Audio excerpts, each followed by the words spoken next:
Jung discovered 7 psychological traps that quietly erase about 95% of a person's mental power.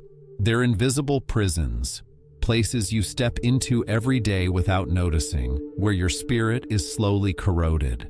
Most people spend years wondering why they feel tired, anxious, and empty all the time. They blame themselves, their circumstances, even their families. But Jung understood the frightening truth. Certain psychological environments reprogram your brain to work against you. In 1961, Jung treated a music professor who, from the outside, looked perfect. He had a successful career, students adored him, and his social status was high. Inside, he was slowly collapsing. Jung traced the source of that collapse to 7 specific psychological environments the man encountered in ordinary daily life. Those environments were systematically destroying his creativity, his capacity for love, and his ability to form authentic connection. Once Jung taught him to recognize these mental prisons and step out of them, the transformation was so dramatic that Jung spent the years that followed mapping how these environments operate. Today, I'm going to show you exactly which psychological fields quietly drain your mind, how to recognize the moment you fall into them, and how to apply Jung's proven protocol for psychological liberation. Because what Jung discovered about these dangerous environments has the power to change how you look at every relationship, every situation, and every pattern of thought for the rest of your life.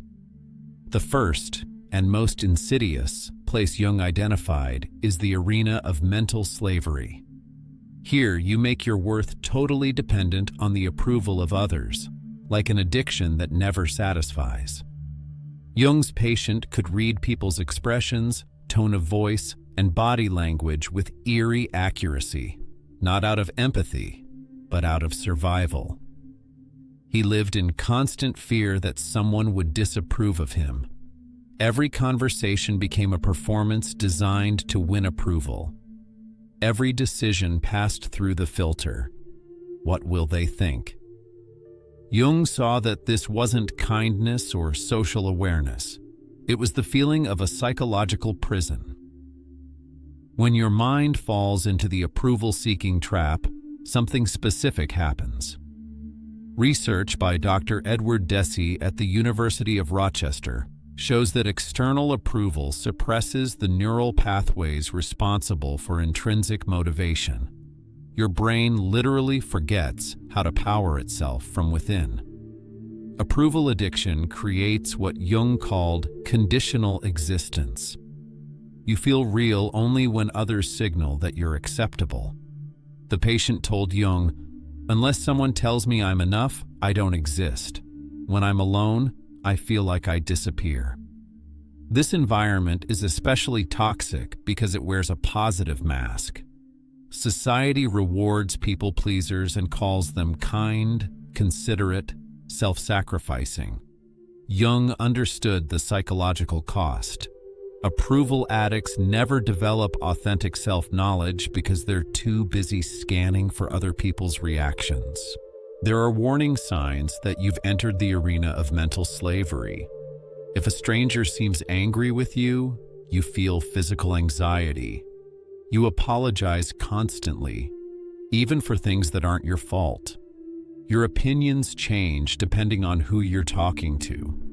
When you're alone, you feel blank and confused because there's no external voice to tell you who you are. You say yes to things you don't want because no feels dangerous. Your mood is entirely determined by how others treat you. You remember criticisms for years and forget praise in minutes. Dr. Kristin Neff's work on self-compassion shows that approval seekers develop overactive threat detection systems. Their brains are constantly scanning for disapproval, so much so that they miss real connection, authentic communication, and their own inner guidance. Jung's patient put it perfectly. I became so good at being what others wanted that I lost any sense of what I want. When people asked for my preferences, I panicked because I truly didn't know. Because approval addiction makes you psychologically dependent on others, it leaves you unguarded against the second danger, the mental poison laboratory. Jung discovered that some people turn their minds, without realizing it, into laboratories that produce psychological toxins, negative thoughts, worst-case scenarios, and then a steady drip of emotional poison injected into every situation. The patient had developed what modern neuroscience calls catastrophic thinking. Jung understood it wasn't mere pessimism. It was a runaway, unconscious defense system. The mind kept generating awful possibilities as a way to feel prepared for disappointment.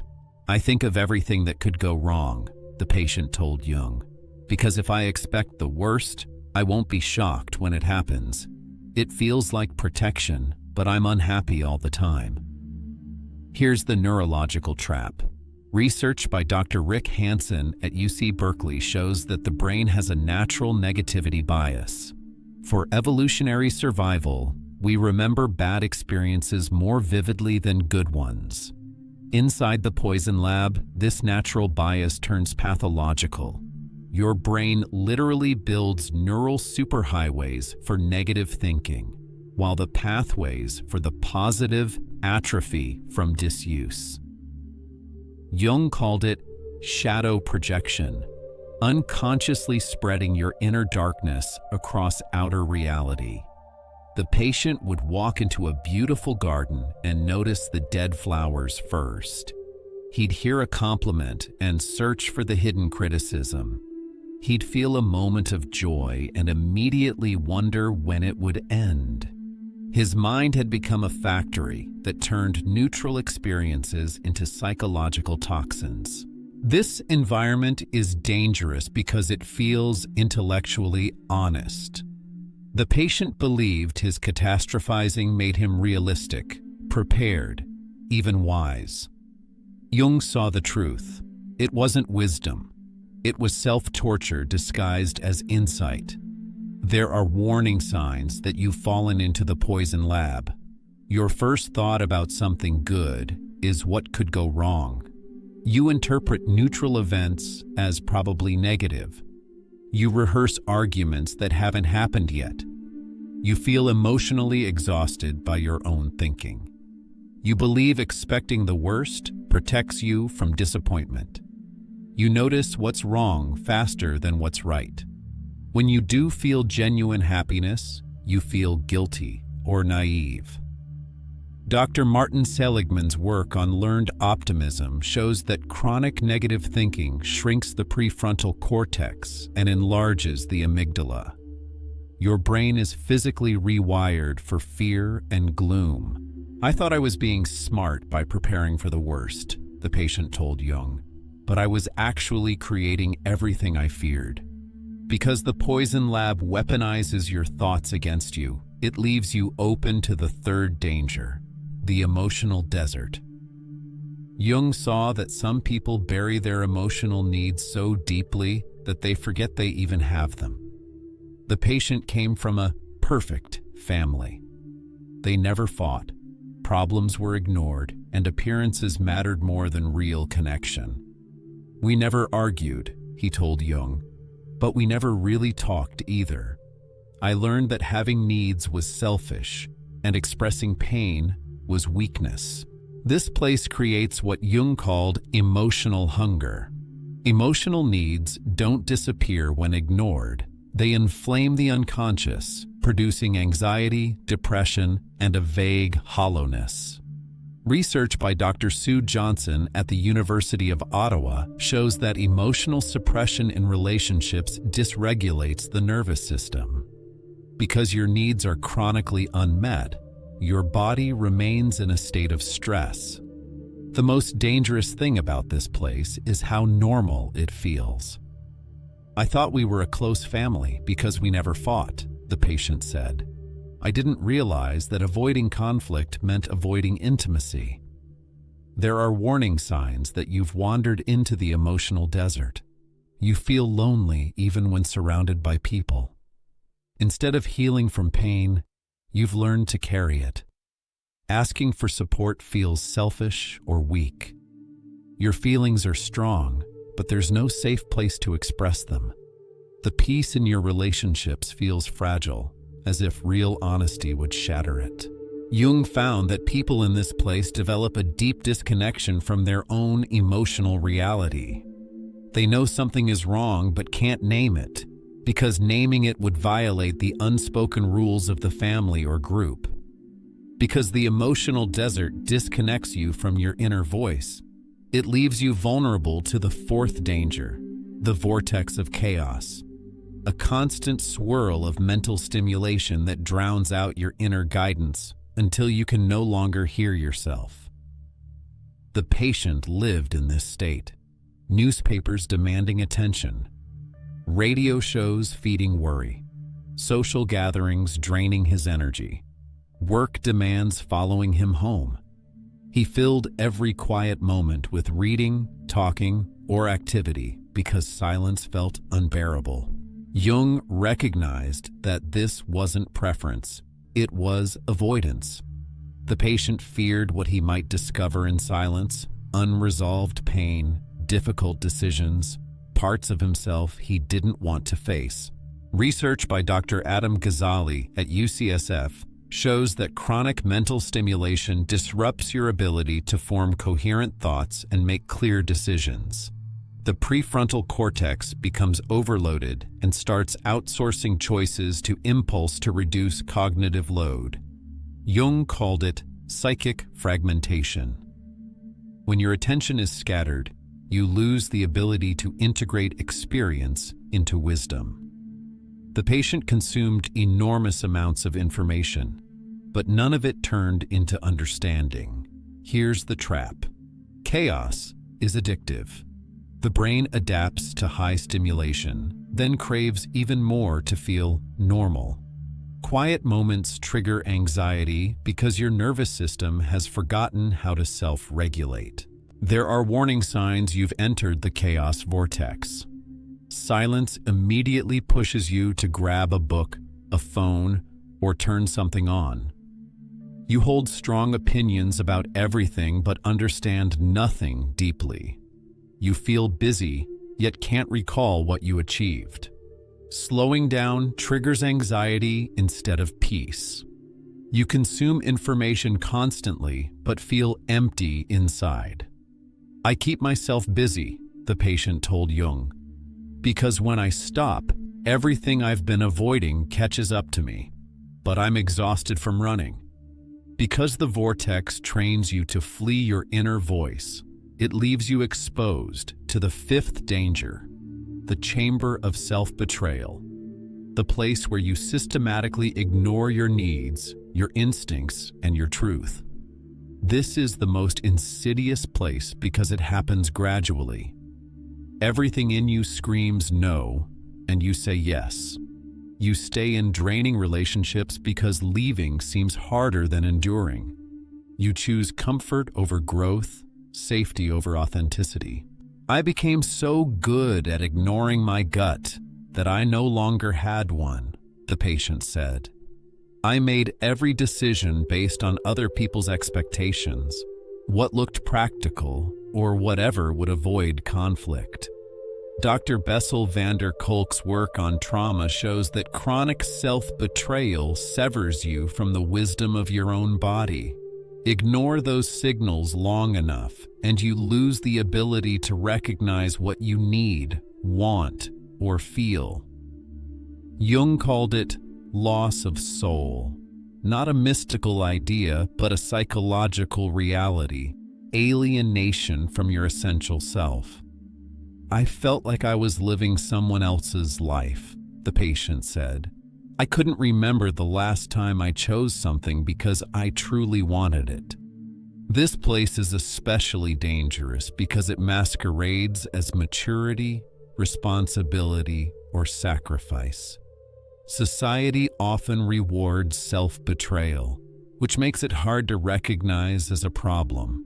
There are warning signs you've entered the chamber of self-betrayal. You can't remember the last time you checked in with your feelings. Your decisions are based on expectations, not what feels right. Preferences that once mattered to you have gone silent. Life feels like autopilot. When someone asks what you want, you genuinely don't know. Jung noticed that this place creates a terrifying emptiness. "I succeeded at everything I was supposed to," the patient told him, and felt completely hollow. "Under all the shoulds and musts, I didn't know who I was." Because self-betrayal disconnects you from yourself, it leaves you open to the sixth danger, the shadow dungeon. The place where you lock away the parts of yourself you're too scared or ashamed to face. The patient avoided this inner territory for years. When painful memories, embarrassing thoughts, or difficult feelings surfaced, he pushed them into what Jung called the personal unconscious. Jung discovered something frightening. What you bury doesn't stay buried. In the dark, it grows stronger and begins to shape your behavior in ways you don't understand. The patient found himself sabotaging relationships, overreacting to small slights, and repeating patterns he'd sworn to never repeat. Research by Dr. Peter Levine at Harvard Medical School has shown that unprocessed emotional content lives in the nervous system, creating chronic dysregulation until it's consciously integrated. Jung called the turning point owning the shadow, when the disowned parts of the self stop controlling your life from the unconscious. "I became everything I hated in my father," the patient told him, "and I couldn't see it until after the damage." The shadow dungeon is dangerous because avoidance doesn't make those parts weaker, it makes them stronger.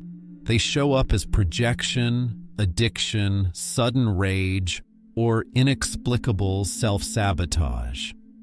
But Jung also discovered this: the shadow contains immense power and creativity. Once integrated, the patient's anger became passionate advocacy. His sadness became deep empathy. His shame became fierce compassion for others fighting similar battles.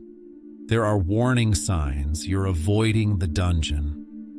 Your emotional reactions surprise you with their intensity. You repeat relationship patterns even when you know better. You judge others harshly for traits you secretly fear in yourself. You carry persistent anxiety or depression with no clear cause. You feel like you're fighting an invisible enemy inside you. Jung realized that healing requires descending into this dungeon, not with self-judgment, but with curiosity and compassion.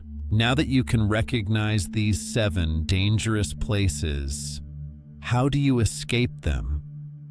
Jung developed a systematic approach to psychological freedom he called individuation. Step 1 is conscious recognition. You can't leave a place you won't admit you're in. The patient had to take an honest inventory of the environments he occupied each day.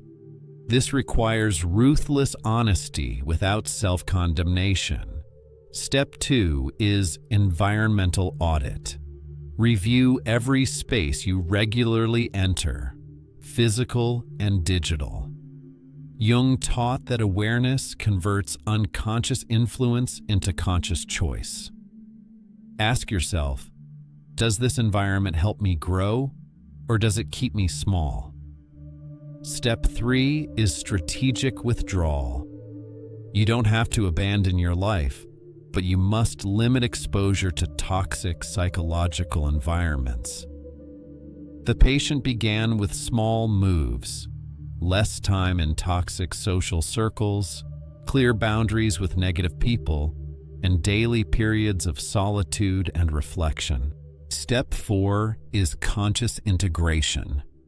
Here's where Jung's approach is revolutionary. You don't just avoid negative environments, you actively create positive ones. Seek people who challenge you kindly, spaces that support growth, cultures where authenticity is valued. Step 5 is shadow work. Until you face what you've locked in the dungeon, you'll unconsciously recreate toxic patterns wherever you go. That requires therapy, journaling, or other methods for bringing unconscious material to awareness. Step 6 is ongoing maintenance. Psychological freedom requires continual vigilance. These dangerous places are seductive because they offer false comfort, easy belonging, and familiar patterns. You must keep choosing growth over comfort and truth over ease.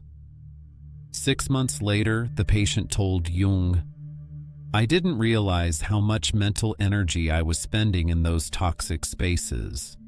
Leaving them feels like I've taken my mind back."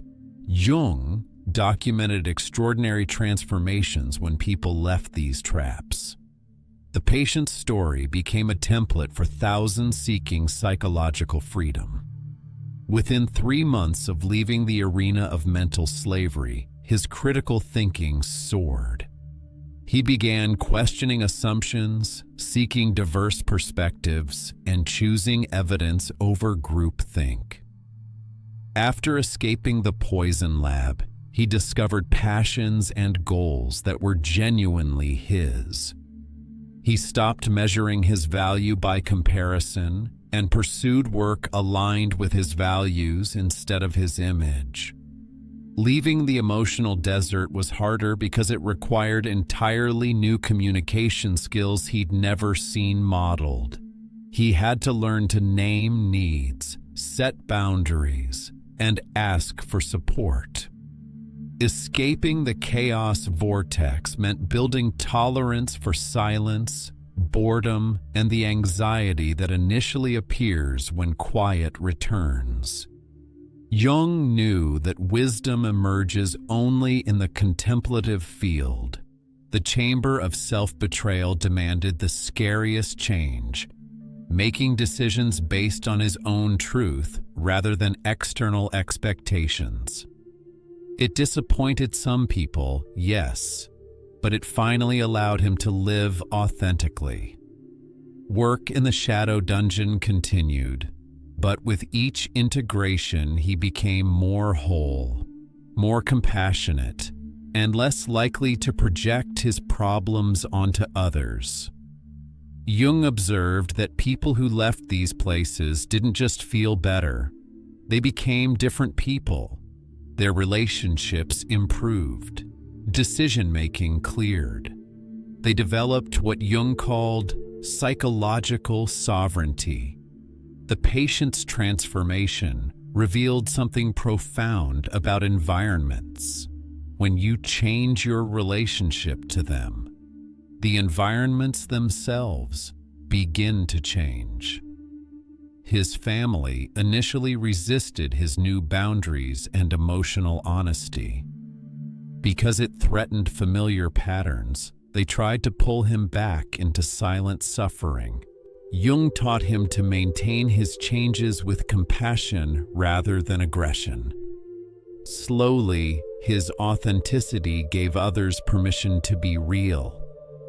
His sister began expressing long-buried feelings. His father admitted to decades of hidden depression. Because one person refused to participate in dysfunction, the family system began to heal. At work, the patient stopped performing and started contributing authentically. Some colleagues felt threatened, but others were inspired. He discovered that authentic leadership is stronger than performance-based people-pleasing. Jung called this the ripple effect of individuation. When you stop participating in toxic psychological patterns, you force those patterns either to evolve or to dissolve. "I thought changing myself would leave me alone," the patient said. "Instead, it drew in people who wanted real connection. I traded many relationships for a few meaningful ones, and it was the best exchange I've ever made." This is Jung's final insight about these dangerous places. They persist because we accept them collectively. But when enough individuals choose psychological freedom, the shared environment transforms. Remember Jung's original discovery. These 7 psychological environments consume the vast majority of our mental power. Now you know what most people don't. You can choose differently. The patient began as a man slowly losing his mind in normal-looking places. He ended as someone who had reclaimed his psychological sovereignty and helped others do the same. The 7 dangerous places Jung described aren't abstract ideas. They're real psychological environments you encounter every day. The arena of mental slavery that flatters your biases while weakening your mind. The poison laboratory that renders achievement meaningless. The emotional desert that rewards the false and punishes the real. The chaos vortex that hides your needs beneath a brittle peace. The chamber of self-betrayal that drowns out your inner voice with noise. And the shadow dungeon where you lock away pieces of your soul. But Jung also showed us the way out, not through escape or denial, but through conscious recognition, strategic choices, and the courage to trade comfort for growth. The patient Jung treated at the start of the 1960s later became a therapist himself, helping others recognize and leave these same traps. He realized that mental strength isn't about avoiding difficulty. It's about choosing the difficulties that serve your growth. Jung's last lesson is stark. These places will always exist, and they will always be tempting. The arena offers easy belonging. The poison lab promises motivation. The desert offers approval. The vortex distracts from pain. The chamber avoids conflict. The dungeon hides shame. Real mental power comes from choosing growth over comfort, authenticity over approval, consciousness over convenience. The question isn't whether you'll encounter these places. You will. The question is whether you'll recognize them when you do. Will you have the courage to walk out?